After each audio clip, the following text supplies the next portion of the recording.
So I'm Valentin, and today I will present my thesis about metal contamination in aquatic species from Africa and the ecotoxicological impacts of mining activities. So the need for natural resources such as petroleum, metals, or rare earth elements are globally increasing, leading to the development of extractive industries like mining. This graph from BRGM shows the evolution of global primary production of metals over the past century. As you can see, the general production rates of most of metals are rocketing. It's already well known that mining activities generate pollution of all kinds, and they can represent a health risk for human populations living on their vicinity. So the aim of this thesis was first to study the relation between mining activities over the African continent and the level of metal contamination in aquatic species at continental scale. And secondly, to assess the risks for local populations associated to the consumption of those contaminated aquatic species. So for the method, the data acquisition, so data related to mining activities in Africa were retrieved from the US Geological Survey from 2006. So this graph illustrates the location and nature of mining activities in the African continent. So this dataset is not time related. Therefore, it was assumed that it represents the past and present state of mining activity in Africa. The data related to metal content in aquatic species were collected through an extensive literature review covering 81 articles. These data were reviewed and compiled in a dataset representing a total of 2,708 records of metal level in more than 220 aquatic species. So this graph illustrates this record of metal level over the African continent. So the color represents the different metals, and the size of the dot represents the metal concentration in each sampling. So as you can see, a lot of records overlay because the different organisms were sampled on the same location. It's also important to mention that this data spread over a period of more than 40 years. So those two datasets were combined together by joining each record of metal contamination with the nearest mine, as it is illustrated on this graph. Of course, due to the lack of data, some couples are not realistic and were not taken into account in the analysis. So the data related to fish and seafood consumption were retrieved from the FAO. We use a consumption rate per country. So the country are displayed on the y-axis and the consumption rate on the x-axis. And you see like the group are represented by the different color. So we also use the consumption rate over years. So basically it's the consumption over the year, and the group are also displayed. As you can see, the FAO use like specific cluster to classify aquatic species. You should keep that in mind. We'll talk about that later. So then this data set was combined with the previous one by using the countries, years, and those FAO groups that I just mentioned. For the risk assessment, we used the average lifespan per country from the World Health Organization. We differentiate data from female and male because we wanted to approach the risk assessment from a gender perspective.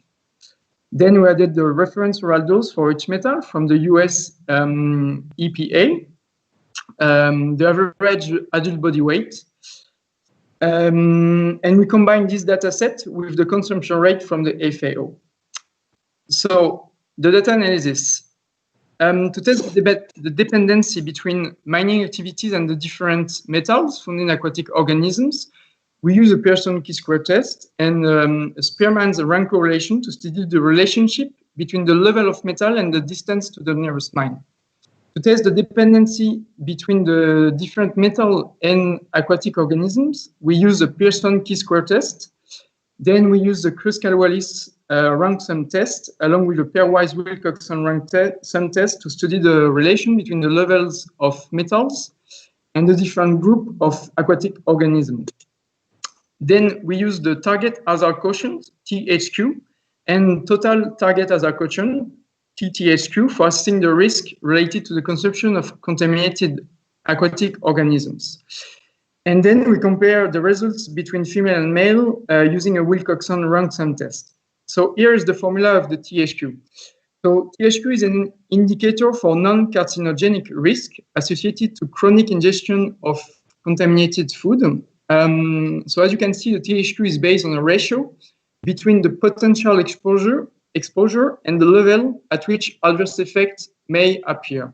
So if the value of THQ is lower than 1, then no adverse effects are expected. And on the contrary, if the THQ value is greater than 1, then you can expect to have adverse effect on human health. As you can see, like THQ value account only for the risk associated to the exposition on only one metal. Therefore, we use the TTHQ, which is basically the arithmetical sum of each THQ per metal, as the risk associated to simultaneous exposure to several metals through food ingestion. The results. So the relation between mining activity and metal contamination. So first, it is important to highlight that mining activities are not represented on the same proportions over the whole African continent. For example, we can see that mining activity are dominated by cement industry or gold or petroleum activities. Then the metal that were considered on this study also are not represented in the same proportions.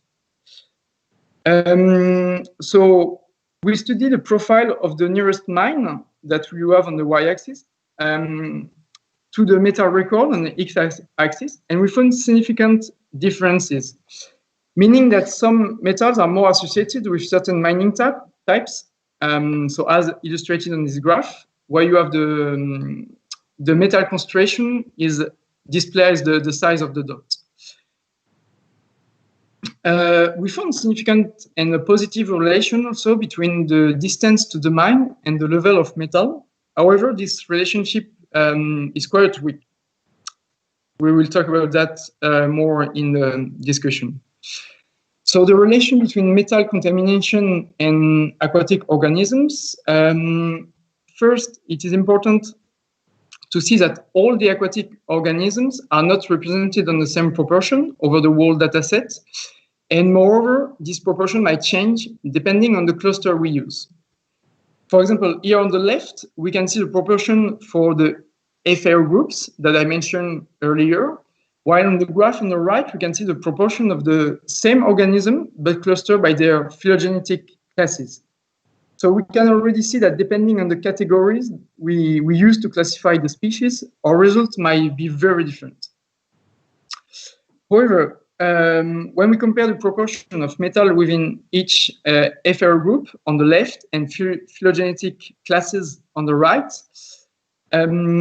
it illustrates significant differences. So meaning that certain group of organisms are more associated to certain metal, but that has been already widely studied, and so it might come from their physiology or ecology.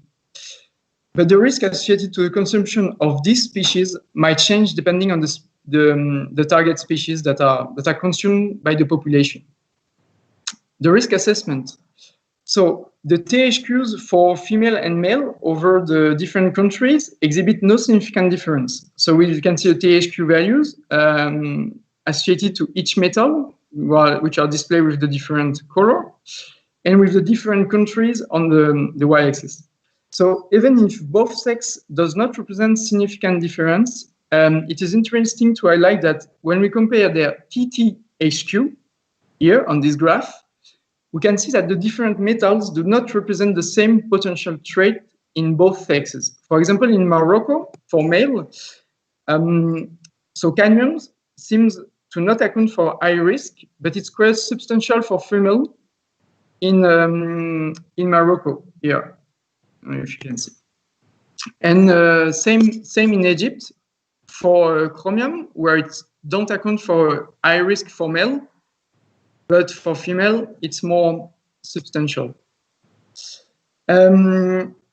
So the second important result illustrated by this graph is the different risk associated to consumption of contaminated aquatic organisms between countries.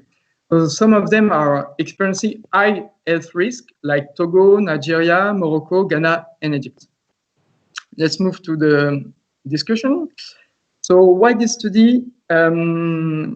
We clearly demonstrate the relationship between the different types of mines and metal contamination in aquatic organisms living in their vicinity. We also show a relationship between the distance to the mine with the level of contamination. However, these relations seem more complex and it may apply other factors.